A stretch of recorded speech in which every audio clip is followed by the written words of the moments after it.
ba cewa komai za ka iya tunowa ke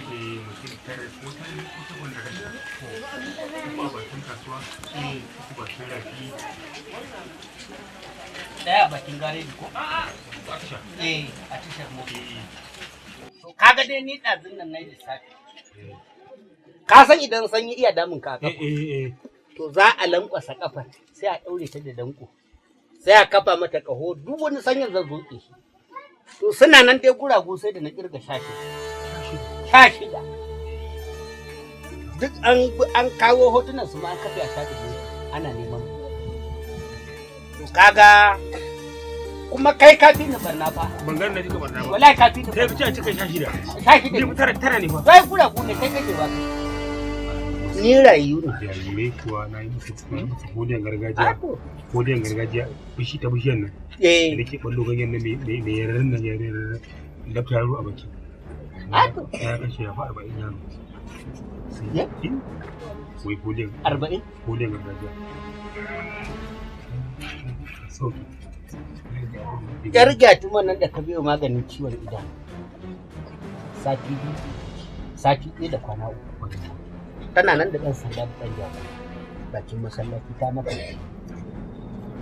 na yi rawani na sako babban riga da daddare sai na ji ana cewa wanzaman nan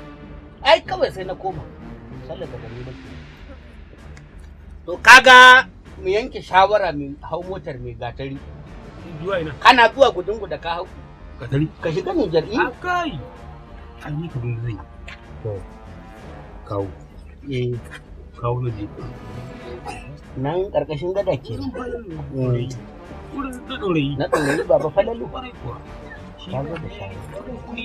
sai mu nemi lambar baba falalu yawa abin da nake so ai da mun buga sai mu ce izo nan kawo tun daga nan tashar yari sai mu haɗa yan kayan mu rungumi akan cinyar ko ba haka bane ya an ce maka me za ka yi da kai ka ce in za ka yi fatima waje na ba ta fita gaba daya to kuma sai in gaya mahaukaci min aiki yanzu duk ɗanyen kai da muke da hauka a garin nan sai kai mun hauka mahaukata ne za ka nuna haukan ka ya fi nawa kenan ai sai dai kai wanda bai san ka ba amma ni da na gama sanin ka na san cewar na gina tuɓi ma kaho zan maka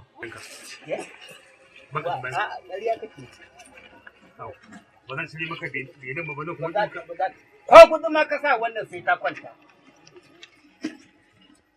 ko kudu ma kai ba kaho da wannan sai ta kwanta daman kai na newa ma ne ba kai na gata